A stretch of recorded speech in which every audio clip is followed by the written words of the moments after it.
지난주에 말씀 전하고 또 한 주가 이렇게 참 빨리 오네요. 한편으로는 빠르고 한편은 느리고, 예배를 드리니까 한 주간씩 돌아가니까 한 달이 참 빠른 것 같아요. 여러분들은 빠른가요? 느린가요? 빨라요? 자, 우리는 몇 주간에 걸쳐서 예수님의 이름이 선포되는 곳에 귀신이 항복하는 모습, 그 속에서 하늘의 전쟁, 즉 사단, 옛 뱀이라고 하는 그 마귀가 그 영적 전쟁에서 이기지 못해서 어디로 쫓겨났습니까? 땅으로 쫓겨났다고 해요. 하늘에서 땅으로 쫓겨난 거예요. 그러므로 이 땅에서 우리의 신앙생활, 우리는 이 사단의 극심한 공격과 위협 속에서 혼란스럽고 고통스러운 삶을 겪게 되었다는 거죠. 왜요? 사단이 이제 마지막 때, 자기의 마지막 때가 얼마 남은지 알고 막 극심하게 하늘과 땅과 바다를 어떻게 한다고 그랬어요? 하늘은 빼고 바다와 땅을 더 미혹한다고 그랬죠. 공격한다고. 그렇기 때문에 지금 이렇게 이 사단이 나는 것입니다. 여러분, 때를 알면 두려워하지 않을 수 있어요. 내일이 어떤 상황이 벌어질 걸 알면 대비하고 또 내가 마음으로 지킬 때 우리는 혼돈하지 않을 수 있어요. 그래서 그리스도인들은 어떤 상황이 와도 침착할 수 있어요. 그래, 하나님께서 이렇게 말씀하셨어요. 올 것이 왔구나. 여러분, 믿음으로 굳게 서는 자 되기를 축복합니다. 혼란하지 마십시오. 그러나 더 중요한 것은 이것이 하나님의 뜻 가운데서 이루어지고 있다는 거예요. 마귀가 마음대로 하는 것이 아니라 하나님의 주권으로 이 모든 상황이 이루어지고 있다는 거죠. 여러분, 이것을 믿으십니까? 좋은 것만 하나님이 하시는 거고 나쁜 건 하나님이 하는 거 아니야. 하나님이 나한테 이러지면 안 되지, 뭐 이런 기도 많이 하잖아요. 왜 하나님께서는 사단을 이용해서 이 땅을 괴롭게 하실까? 여러분, 궁금하지 않으세요? 고난은 사람을 두 부분으로, 두 부류로 나누게 됩니다. 어떤 부류겠어요? 신자와 불신자. 그러므로 신자에게 고난은 그 믿음을 더욱 굳게 하는 계기가 됩니다. 그러나 불신자에게는 이 시험과 악에 빠져서 하나님을 부인하고 대적하며 멸망으로 가는 거예요. 고난은 둘로 나눕니다. 그래서 빌립보서 1장 29절에 보면 뭐라고 나옵니까? 그리스도를 위하여 너희에게 은혜를 주신 것은 다만 그를 믿을 뿐만 아니라 또한 그를 위하여 고난도 받게 합니다. 여러분, 그렇기 때문에 고난을 이상하게 생각하지 마십시오. 어떤 분은 이렇게 얘기해요. 내가 고난을 받음으로 인하여 나는 이제 그리스도인이 되었구나. 성도는 고난도 더 나아가 죽음까지도 유익이 된다는 것입니다. 그럼 우리의 기도가 어떻게 바뀌어야 되겠습니까? 주님, 내 뜻을 이루어 주시옵소서에서 하나님의 뜻이 내게 이루어지기를 간구하게 됩니다. 이렇게 우리의 신앙은 처음에는 다 내 중심에서 왔어요. 크리스마스 때 사탕 받으러 오고 과자 받으러 오고 연필 받으러 오고 괜찮아요. 다 그렇게 오는 거예요. 처음부터 어떻게 하나님을 다 압니까? 몰라요. 아니, 다니어도 몰라요. 다 재미로 오는 겁니다. 저 옛날 고등학교, 중학교 때 갈 때는 어땠어요? 까까머리, 단발머리 여학생 만나고 싶어서 가기도 하고 또 뭐 사탕 주니까 가기도 하고, 그렇게 내 중심적으로 시작되었을지라도 이제 점차로 내 중심에서 어디를 바뀌어져요? 하나님 중심적으로 바뀌어 나가게 됩니다. 여러분이 바로 그렇게 돼가는, 그걸 보고 성숙이라고 얘기합니다. 성장이라고 얘기합니다. 주님은 전도를 마치고 돌아온 그 놀라운 경험을 한 제자들에게 뭐라고 얘기했어요? 너희에게 뱀과 전갈을 밟고 원수의 모든 능력을 제어할 권능을 내가 주겠다. 아니, 주었다 라고 말씀합니다. 그러므로 이제 악한 세력이 너희를 해치지 못할 것이다. 그게 무슨 말인가? 내가 정말 내가 뱀 좋아하는데 뱀이 내게 몸에 좋긴 좋아, 뭐 이런 겁니까? 뱀은 사단을 의미했죠. 그리고 전갈은 뱀이 사람에게 공격하는 그 행위를 의미합니다. 그러므로 우리가 하나님의 은혜로 구원을 받은 자라면 우리 안에 예수 그리스도의 그 권능, 예수님이 갖고 있었죠? 그 사단을 이기는 그 권능이 나와 함께 있으므로 결코 우리를 사단이 해치지 못하는 거예요. 여러분, 사단 마귀가 여러분 보고 여러분 얼굴 보고 어이구 무서워 가는 게 아니에요. 여러분 안에 누가 있느냐? 예수가 있기 때문에. 그래서 사도행전에 보면은 마술사 요한인가요? 요셉, 그 사람이 귀신을 내쫓을 때, 야, 내가 사도 바울도 알고 예수도 아는데 넌 누구야? 그래, 주랑냉 나고 도망가는 거 적혀 있죠? 왜 그래요? 그 안에 믿음이, 예수가 없기 때문에 그래요. 그러므로 여러분은 내 삶이 왜 이럴까? 내한테 왜 이런 불행이 올까? 이런 거에 너무 현혹되지 말고 내 안에 예수 그리스도가 있는가 없는가를 여러분 확인하는 자들에게 축복합니다. 그러므로 단지 내 안에 정죄감이나 두려움과 근심, 이런 것은 다 사단이 우리에게 놓아주는 전갈이에요. 전갈에 구설하죠. 우리는 그 모든 것을 영적 믿음으로 그것을 밟고 말씀의 검으로 싸워 이기는 것이죠. 그러므로 주님은 제자들을 향하여, 그러니 너희가 기적이나 귀신이 떠나가는 그런 현상 보고 놀라고 기뻐하지 말고, 그보다 더 중요한 것, 생명책에 너의 이름이 적혀 있다는 것으로 기뻐하라. 할렐루야. 오늘 처음에 우리가 찬양하는데 계속 기뻐하라 찬양했잖아요. 뭔 기뻐나 하면 기분이 아주 더러운데 진짜. 뭐 기쁘기는 하나도 잘 되는 거 없는데, 그런 현상의 기쁨이 아닌 줄 깨닫기를 바랍니다. 우리 안에서 우러나오는 기쁨. 여러분, 기뻐도 눈물이 납니다. 슬픔 가운데, 어려운 가운데도 기뻐할 수 있어요. 그런데 우리가 정말 이런 것으로 기뻐하느냐라는 것을 우리가 따져봐야 됩니다. 내가 정말 하나님이 주시는 내 안에 예수 그리스도가 있는 것으로 내가 정말 기뻐하는가? 우리의 눈은 모두 세상에 박혀 있고 육적인 것으로만 기뻐하며 만족하는 것이죠. 근데 여러분 잘 생각해 보시죠. 그런 것은 한시적으로 나에게 영향을 줄 뿐이에요. 영원하지 않아요. 우리가 보다 근본적인 문제를 해결하기 위해서는 먼저 하나님의 뜻과 내가 그분의 뜻 가운데 택함을 받았느냐에 더 관심을 갖기를 저는 바랍니다. 이게 문제가 해결됐느냐 안 해결됐느냐가 아니라 내가 하나님 뜻 가운데 있느냐 없느냐. 자, 오늘 본문 21절을 같이 한번 보도록 하겠습니다. 21절 함께 읽어주세요. 시작. 그때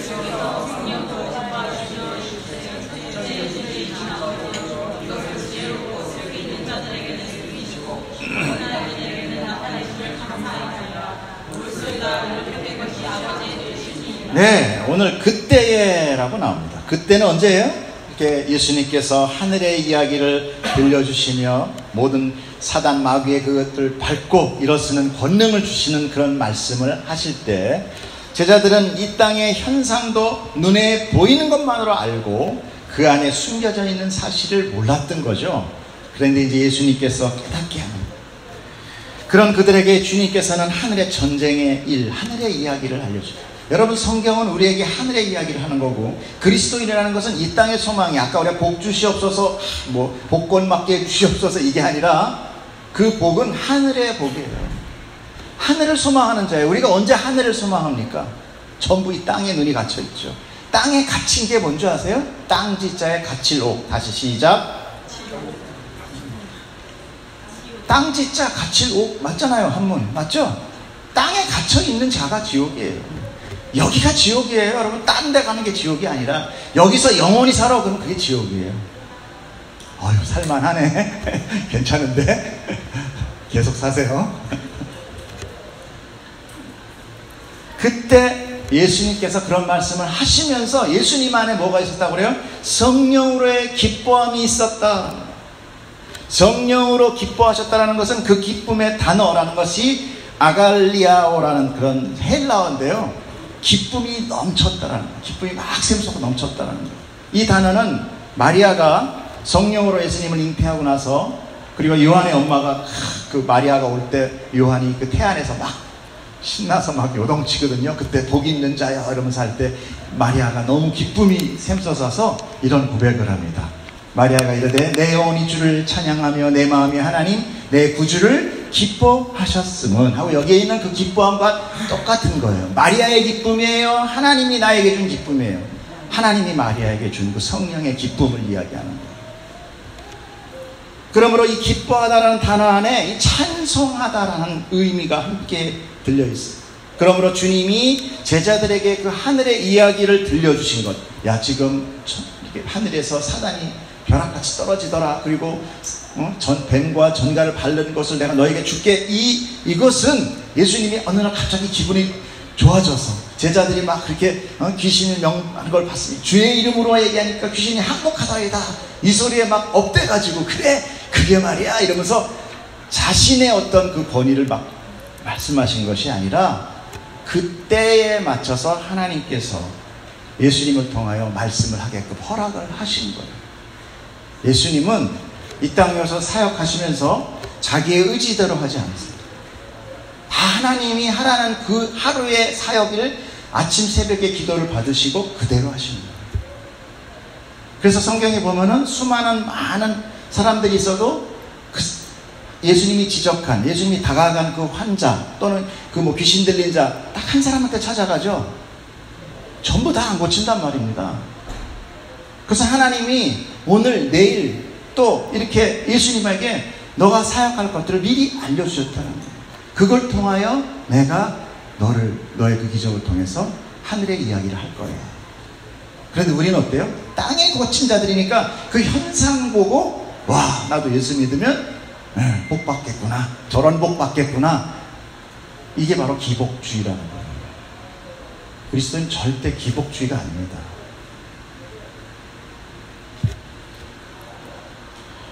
하나님께서 하늘의 비밀을 제자들에게 들려주심을 허락하심으로 비로소 주님께서 제자들에게 그 이야기를 한 거예요.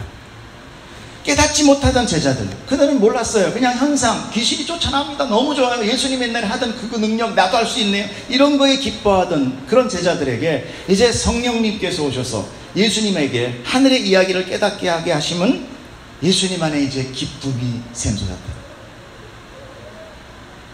이 말씀 이해가세요? 허락하심으로 전하니까 그 전하게 됨을 기뻐하셨다라는 거예요. 여러분 이건 복음 전하는 자만이 아는 거예요. 내가 이제 예를 들어서 우리 딸이 대학에 입학한 걸 전해야 돼. 야, 너 입학했어. 드디어 입학했어.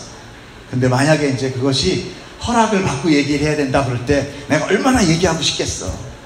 근데 참다가 드디어 허락이 떨어졌단 말이에요. 야, 네가 이제 붙었어. 때 막 자녀가 기뻐할 때 나에게 기쁨이 와야 하나요? 죄송합니다.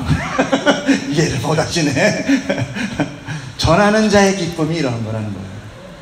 복음을 전하는 자가 복음을 전했어요. 하나님의 말씀의 뜻에 의해 나의 감동에 의해 복음을 전하는데 그 복음 전한다가 그것으로 인하여 기뻐하고 하나님을 영접할 때 그 복음 전한 자가 하나님으로 기뻐하실 수 있는 거예요. 왜? 내가 전해가지고는 안 된 적이 더 많거든. 더 많거든. 여러분 아무리 말씀씨가 좋아도 전해보세요. 안 전해져요. 예수 믿어 그래가지고 아멘 하는 바보가 어딨어요 이 세상에. 여기 앉아있는 사람들 빼고. 하나님이 허락하지 않으면 여러분 절대 복음이 전해지지 않아요.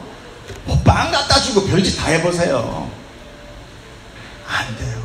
아프리카에 물 사역하는 팀이 있어요. 가서 우물 파주는 거예요. 예수를 전해요.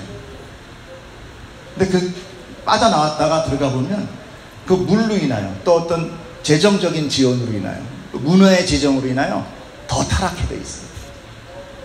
예전에 내가 여기 선교사들이 와서 전하기 전에는 여기 정말 천국이었어. 비록 먹을 건 힘들고 어렵고 그랬지만 가족들끼리 살면서 사냥하면서 이렇게 살았는데 문명이 들어오고 나니까 빈부의 차이가 생기고 외래가 들어오고 이런 걸로 인하여 서로 이웃이 갈리고 더 어려워졌다라는 거예요.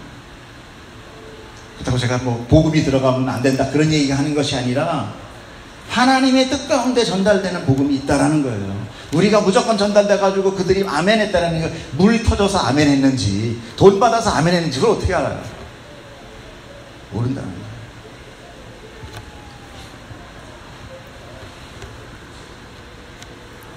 그러므로 우리가 성경의 이야기를 깨닫는 것은 결코 사람의 지혜가 아니라 우리 안에 뭐예요? 성령님의 도우심이 있다라는 것을 여러분 아셔야 돼요. 여러분 오늘도 도대체 저 목사가 비록 제가 80%는 제가 말씀을 잘 못 전해서 하는 제 잘못이 더 크겠지만 그러나 도무지 저놈이 한 얘기를 내가 모르겠다. 이건 성령님을 좀 구하십시오. 그러면 내가 뭐같이 얘기해도 찰떡같이 알아듣는 그런 은혜가 있을 줄 믿습니다. 아멘.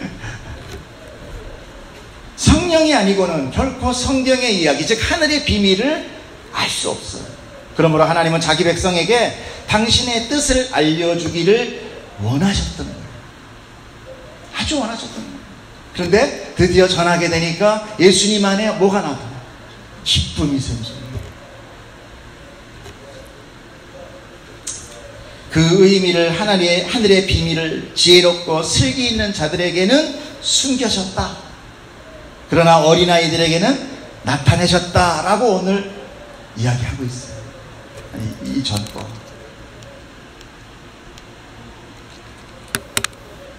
그러니까 바로 여기서 지금 나누는 거예요. 지혜 있는 자라는 자와 어린아이. 여러분, 예수님 당시 유대 지역에서 유대인들은 다 하나님 믿습니다. 예수를 안 믿는 거지. 아시죠? 네. 유대 지역에서 지혜롭고 슬기 있는 자란 어떤 사람들이겠어요?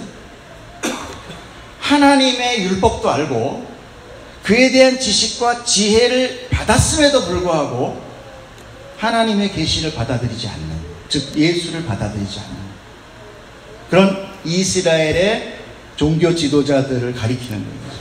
지혜 있고 슬기로운 자.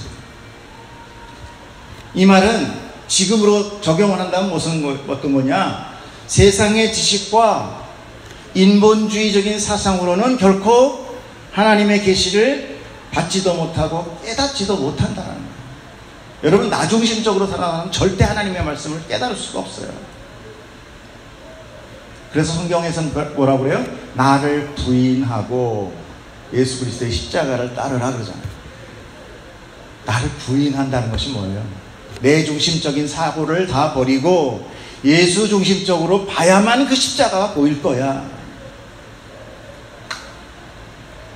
그런데 그 반대적인 의미로 지금 어린아이라는 것은 어떻습니까? 아직 세상적인 지혜도 없고 하나님의 율법 그런 지식도 부족하고, 그러나 그저 겸손한 마음이 있죠. 순순한 마음, 오직 하나님만 의지하는 자들, 이런 어린아이. 그것을 제가 전에 한번 설명드렸죠. 뭐라고 했어요? 하나님 완전 의존적인 존재. 이 복잡하다. 이게 무슨 얘기야? 하나님만 믿는 존재, 이런 거. 즉 어린아이는 밖으로 얘기하면 어때요? 어린아이는 부모 없으면 살아요, 죽어요? 죽어요. 못 살죠. 그걸 보고 뭐라 그럽니까? 부모 완전 의존적 존재라고 그러잖아요. 어린아이는 완전 불가능한 존재예요. 그래서 부모가 돌보지 않으면 죽을 수밖에 없는 거예요. 엄마 옆에 딱 달라붙어 있어야 돼요. 바로 그런 존재가 바로 성도를 가르치는 거예요. 근데 우리는 어때요? 정말 그렇게 살아요? 옛날에 어떤 목사님이 그랬다고 제가 그러잖아요. 밥 뜨고 주님 먹어요 말아요. 아무 얘기가 없더래. 나중에 계속 기도하니까 쳐먹어 이놈아. 여러분, 그 사람이 웃었습니까? 한번 그 정도까지 우리 가봐야 돼요. 믿는다잖아요, 우리가. 근데 설렁설렁 여기 반 저기 반. 이러니까 사회로부터, 세상으로부터 오히려 지금 교인들이 세상 사람들이 걱정해져요. 저런 교회 다니는 사람 믿음이 좋아야 될 텐데 이렇게 걱정한다니까. 우리를 걱정하는 세상이 됐어. 이제 우리가 세상을 걱정하는 게 아니라 저 싸우면 안 되는데 저것들 막 이러면서 여러분 정말 하나님 완전 의존적인 존재까지는 안 가더라도 하나님 의지하고 나아가는 여러분 되기를 축복합니다. 성도는 이 세상을 살면서 하나님을 부가적인 기능으로 믿으면 좋고 안 믿어도 뭐 가지고 사는 데는 큰 지장 없어. 오히려 어떤 때는 더 편해.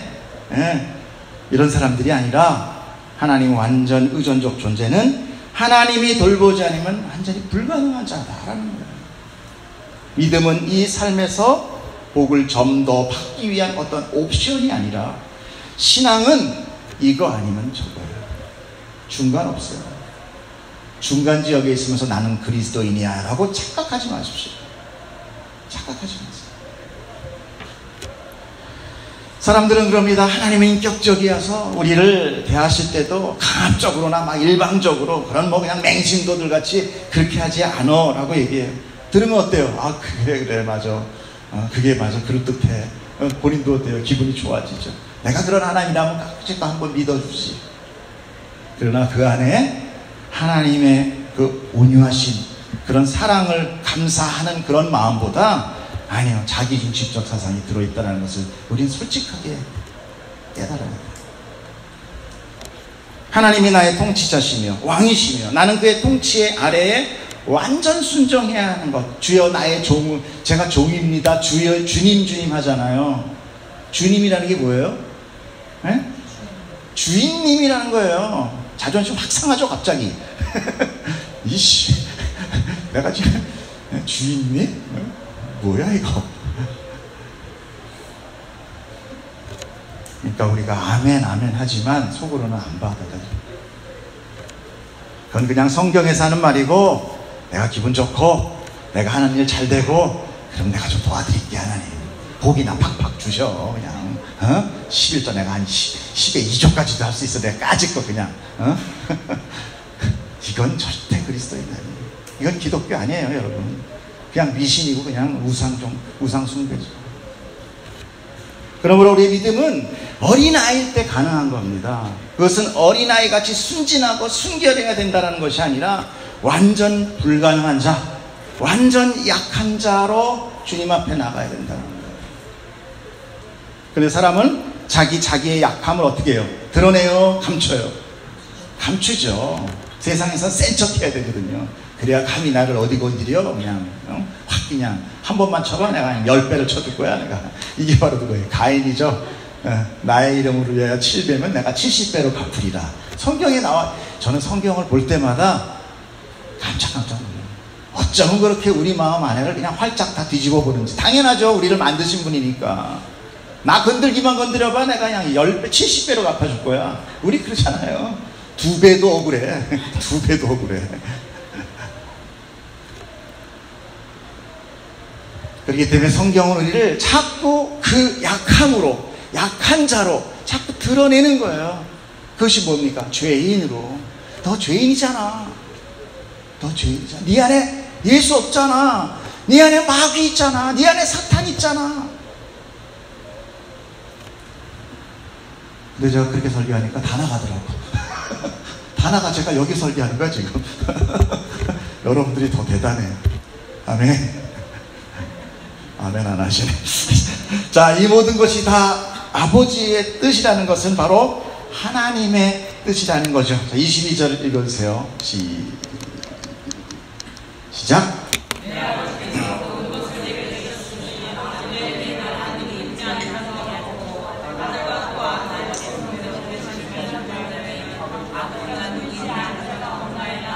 아멘. 하나님께서는 하나님의 둘째 아들이에요? 셋째 아들이에요?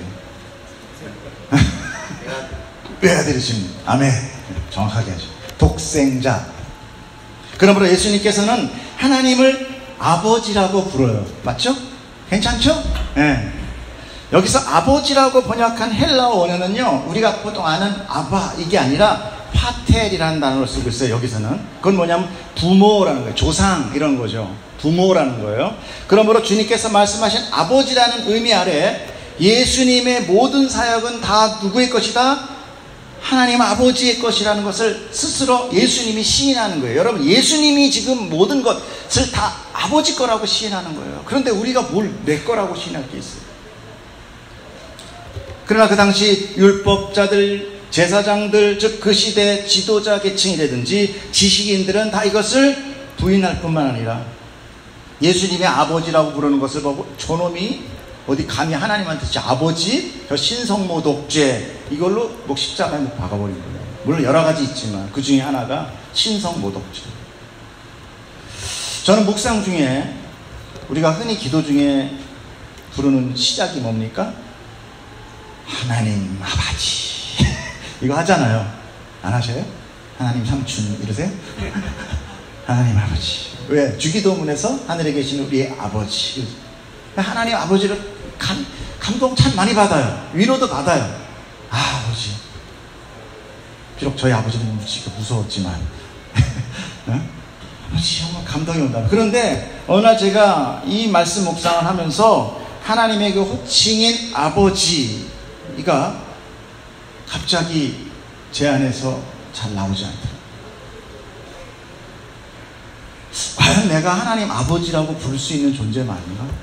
예수님 외에? 분명히 뭐였어요? 아버지라고 부를 수 있는 건 아들이에요. 자녀. 근데 예수님이 둘째, 셋째가 아니라 뭐라고 그랬어요? 외아들이라고 그랬어요.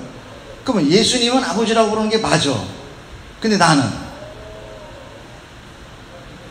부를 수 있어요? 난 넷째 아들인데. 성경에 너희는 셋째 아들이고 너는 넷째 아들이다 이렇게 얘기하셨어요? 없어. 너는 내 아들이라 그 외에 없어요. 근데 외아들이래, 독생자래. 그럼 나는 뭐냔 말입니다. 내가 하나님 앞에 하나님 아버지라고 부르려고 하는 순간에 내 안에 죄송합니다, 이 자식 놀고 있네. 네가 뭔 아들이야. 이런 나한테 정죄감이 확 들어. 감히 못 부르겠어. 아버지라고 부를 수 있는 것은 이 세상에 단 하나, 오직 예수 그리스도. 그래서 예수님은 독생자십니다. 그럼 우리가 하나님을 아버지라고 부를 수 있는 것은 예수님의 희생과 사랑으로 인하여 내 안에 계신 예수님 때문에 그 예수님이 아버지라고 부르는 걸 내가 입으로 그냥 얘기해 주는 것뿐이에요. 그래야 안 그래요? 날 이단으로 고소를 하던지 그럼. 아니면 맞잖아요. 내가 아버지라고 어떻게 내 이름으로 정유 아버지 이렇게 합니까? 그럼 그 아버지가 그래 내 아들 그러겠어요? 너는 누구냐 이러죠.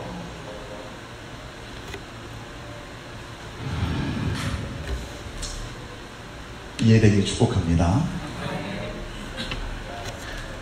그런데 내 기도라는 것이 어떻습니까? 정말 하나님 아버지라고 부르면서 몽땅 대한 내 기도, 내 소원, 내 의지만 잘 얘기하잖아요.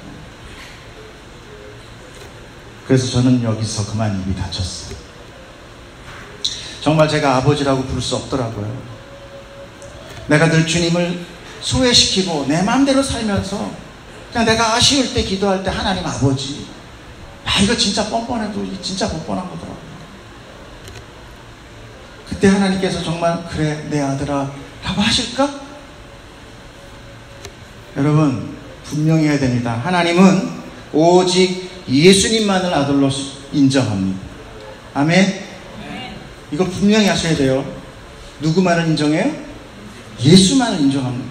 그러므로 내가 예수님께 완전 순종하고 그분과 하나 되지 못한다면 나는 감히 하나님을 아버지라고 부를 수 없어요. 그게 진짜 신성모독이에요. 여러분 우리 하나님 앞에서는 죄송합니다, 버러지와 같아요. 우리 심판의 대상이에요. 제가 여러분의 신앙을 위축드리고 앞으로 기도할 때마다 아버지 할 때마다 할까 말까 이런 것 때문에 제가 이렇게 부정적인 요인을 여러분한테 넣어주려는 것이 목적이 아니라 이런 작은 하나까지도 우리는 깊이 묵상하며 그 은혜를 느끼고 정말 체험하면서 엎드려야 된다는 거예요. 여러분 그럴 때 이 신앙이 정말 내 신앙이 되고 이 기독교 누가 우리로 하여금 뭐 개독교니 이렇게 얘기하지 않을 수 있어요. 여러분의 믿음이 하나님과 밀접할 때 세상은 우리를 통하여 궁금해하는 거예요. 좋은 일, 착한 일 많이 하는 거, 이건 중요한 게 아니에요. 그건 나중에 나오는 현상이에요. 먼저 내가 하나님하고의 어떤 관계를 가지고 있느냐, 이게 정말 중요해요. 그게 아니고 맨날 주일날 와가지고 내 사업 잘 돼주세요, 우리 딸이 맨냥 세상에 있는 소원만 늘어놓다가 그냥 안 되면은 아유 그냥 하나님이 있긴 뭐가 있어 이러고 가면 그게 신앙이 아니라는 거예요. 정확하게 아셔야 돼요.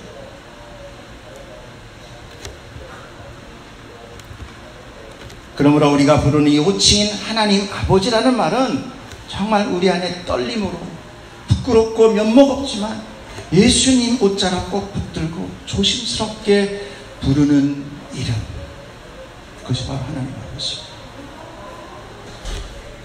만약에 우리 주님이 하나님 앞에서 이 사람이, 예수님이 이 사람, 지금 기도하는 이 사람이 저와 같아요, 아버지 이 사람의 기도를 들어주세요 라고 중보해 주지 않으면 그래 안 된다는 거예요. 제 생명이 이 사람에게 들어가서 우리는 하나예요 라고 예수님이 중보해 주지 않으면, 변호해 주지 않으면 우린 다 그냥. 그래서 주님은 이런 말을 하는 거예요. 마태복음에 시작.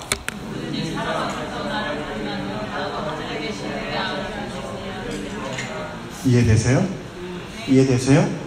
부인한다는 게 뭐예요? 나 이 사람 몰라요, 내가 하나님 아버지. 근데 예수님이 나 얘 몰라요. 그럼 하나님이 무슨 얘기인지 아시겠죠? 부인하지 마세요. 예수님은 나는 예수님만 순종합니다 라고 갈 때 예수님도 부인하지 않겠다라는 이 말이 명확하게 나오잖아요. 이 사람 몰라요 하면은 그럼 네, 이거 좀 주워주세요. 아무리 믿음 좋고 아무리 신앙생활 잘한다 할지라도 하나님은 오직 의인만을 구원하시거든요. 그러면 내가 의인이 돼야 되는데 성경에서는 뭐라고 합니까? 이 세상에 의인은 없나니 하나도 없느니라 그래요. 아무도 없다라는 거예요. 그렇기 때문에 육체로서는 의인이 될 사람이 없어요. 오직 의인은 하나밖에 없으니 누구예요? 예수님이란 말이에요. 그러니까 어떻게 해야 돼요? 그래서 우리의 구원은 개별적으로, 나 따로, 우리 어머니 따로, 우리 자매님 따로, 이렇게 따로따로 하나님께 가는 것이 아니라 단체적으로 이루어지는 구원. 그 단체라는 것은 모두 한 명의 의인 예수 안에서 이루어진다는 거예요. 아멘. 내가 믿음 좋으니까 나는 천국 가겠지, 쟤는 나보다 쟤는 아직도 술 못 끊었대요, 이게 아니라는 거예요. 그 사람은 술 못 끊었지만 나는 지금 뒤에서 뭔 짓 하고 있는지 어떻게 알아? 우리가 정죄할 수 있는 건 아무도 없어요. 즉 쉽게 말해서 하나님은 구원하실 때에 오직 자기 아들 예수만 보고 구원하신다는 거예요. 그래서 예수 한 명을 하나님이 구원하시니 그 예수 안에 구원받을 하나님의 백성이 와글와글 들어있더라. 할렐루야. 그 이야기가 아들 이삭의 아들 야곱과 에서의 이야기에서 그대로 묘사되고 있어요. 그림책같이. 자, 믿음의 시인 이삭, 아브라함의 아들이죠. 아브라함이 100세에 낳은 독생자입니다. 이 이삭이 그래서 예수님을 이렇게 또 예표를 해요. 다 이렇게 연결되어 있습니다. 그가 아들 둘을 낳는데 쌍둥이를 낳아요. 그래서 먼저 나온 아이가 에서고 둘째가 야곱이에요. 근데 야곱이 싸우다가 서로 안에서도 장자 되려고 막 먼저 나오려다가 에서가 나오니까 못 나가! 그러고 발뒤꿈치 잡고 쭉 빠져나오는 게 야곱이에요. 야곱이라는 말 자체가 속이는 자 뭐 이런 거예요. 그러니까 그 사람이 어때? 아주 복을 잡기 위해서 아주 애를 많이 쓰는 게 우리랑 똑같은 거야. 그런데 그렇게 나중에 태어나서도 이 둘째 야곱이 늘 자기 형 에서를 부인하고 자기가 장자를 되려고 아주 그냥 기회만 보면은 아주 그냥 장자권을 살라고 막 그렇습니다. 근데 이제 마지막에 아버지가 늙어가지고 이제 축복을 받게 되는데 어머니 리브가라는 어머니 이름이 리브가인데 늘 이제 형보다 에서보다 야곱을 사랑해요. 그래가지고 그 나중에 아버지가 이제 늙어서 축복할 때에 뭐라고 얘기하냐면 야 네가 가서 사냥을 잘하거든요. 형이 아주 남자입니다. 진짜 우리가 생각하는 남자예요. 잘생기고 키 크고 몸도 막 털 붉은 털 막 나오고 생각만 해도 멋있어. 근데 야곱은 비리비리해. 하나님은 꼭 비리비리한 걸 좋아하셔. 근데 이거 너가 가서 사냥 좀 해라. 내가 너 사냥해온 거 먹고 기분 좋게 내가 축복해 줄게. 에서가 딱 사냥을 나간 사이에 어머니 리브가가 야곱을 이제 먼저 아버지한테 들여보내는 거예요. 그래가지고 엄마가 맛있는 음식을 만들어서, 사냥한 것 같이럼 음식을 만들어서 이제 이렇게 야곱에게 에서의 옷을 입히고, 그리고 에서는 털이 많았어요. 그래서 털이 많은 에서와 같이 손목에 염소털을 손목에 감아주어서 어머니 리브가가 만들어준 맛난 요리를 야곱 손에 들려서 아버지에게 들어보냅니다. 장자 축복하기 위해서. 그때 이 이삭이 들어온 야곱이죠. 이거 에서인 줄 알고 하는 야곱에게 이제 이야기하는 것이 있어요. 창세기 한번 보세요. 이게 중요합니다. 잘 보세요. 시작. 이삭이 야곱에게 이르되 내 아들아 가까이 오라. 내가 과연 내 아들 에서인지 아닌지 내가 너를 만져보려 하노라. 야곱이 그의 아버지 이삭에게 가까이 가니 이삭이 만지며 이르시되 음성은 야곱의 음성이나 손은 에서의 손이로다 하며 그의 손이 형 에서의 손과 같이 털이 있으므로 분별하지 못하고 축복하였더라. 자, 이 사건이 이삭은 야곱을 만지면서 뭐라고 해요? 음성은 야곱의 음성인데 손은 에서의 손이다라고 말합니다. 자, 그러면은 여러분 우리 나중에 정확하게 얘기합시다. 아버지 이삭이 이 두 애를 에서로 속았다라는 거예요? 아니면 야곱인 줄 알았다라는 거예요? 그죠? 야곱인 줄 아는 거 맞죠? 세상에 자기 아들이 손목에 뭐 양털 났다고 헷갈리는 건 그건 애비가 아니에요. 그거는 그렇잖아요. 그 야곱인지 알았다라는 거예요. 야곱인지 알면서도 축복했다라는 거예요. 근데 여기 보면 23절에 뭐라고 나옵니까? 분별하지 못하다고 마지막에 나오죠. 분별하지 못하고 축복했다고 그래요. 근데 이 분별하다라는 나카르라는 히브리 원어의 뜻은 묵살했다 이런 뜻이에요. 묵살했다. 아, 이게 야곱인데 묵살해버린 거예요. 음성이 야곱이죠. 묵살해버리고 축복해버렸다는 것입니다. 이 이야기가 뭐예요? 이게 바로 중요한 얘기. 이 성경은요, 이솝 얘기 같은 게 아니에요. 성경은 약속의 책이에요. 바로 하나님께서 우리의 구원의 방식을 내가 이렇게 할 거예요. 하나님 아버지, 요거 정유 목소리인데? 그런데 예수 안에 들어가 있으니까, 아들이네, 예수네. 이렇게 묵살하고 구원해버리는 거예요, 여러분. 소름 안 끼쳐요? 여러분 정말 하나님이 사랑하십니다. 그래서 예수를 보내서 예수 안에 여러분을 넣으려고 하는 이유가 바로 그거예요. 여러분은 죄인이잖아. 내가 나를 봐도 용서가 됩니까? 안 됩니까? 네? 안 돼요. 나만 알지만. 근데 하나님한테 내가 뻔뻔하게 나 구원해달라고 그래요? 내가 의인이라고? 아니잖아요. 근데 내가 구원을 어떻게 받습니까? 감히 내 이름으로. 내 예수님 안에 들어가서 하나님이 뭐라고, 아이고 내 안에 보니까 이거 분명히 죄인인데 그 안에 예수 들었네. 내 아들 맞아, 구원해. 너 가서 고쳐갖고 와. 죄 짓지 말고 와. 우리 성당같이로 가서 무슨 고백 100번 애우고 와. 이게 아니에요. 그걸 바로 천주교는 그게 잘못된 거예요. 하나님의 은혜로 구원받는 거예요. 우리 행위가 아니라. 우리 행위는 영원히 그냥 죄인이죠. 안 그렇습니까? 성경에 안 나와도 우리는 알잖아요. 그래서 주님이 내가 너희 안에, 너희가 내 안에라는 그런 연합을 요한복음에서 강조하십니다. 그런데 어떻게 내 이름을 내겠다고 선교사 누구누구 비석 만들고 5만 명 목회한 목사 비석 만들고, 그건 스스로 나는 구원 안 받겠습니다 하는 얘기가 똑같아요. 난 내 이름 아니면 절대 난 예수 몰라. 알겠는데 그래도 난 내 이름으로 갈 거야. 내 상급이 있어. 나는 내가 고생한 게 얼마나 고생해. 죽을 뻔 고생했는데 이게 안 된다.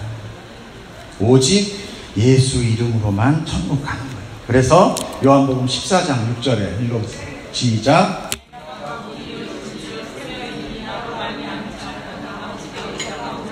나로 말미암지 않고는 내가 아니면 이란 것이에요.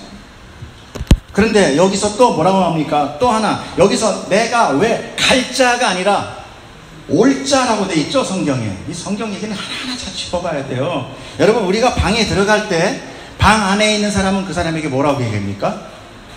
방에 사람이 들어오려고 그러는데 들어가 이래요? 뭐라고 그래요? 들어와 그러죠. 그런데 방 바깥에 있는 사람은 뭐라고 그래요? 들어가 그러죠. 자, 천국이에요. 천국 안에 누가 있어요?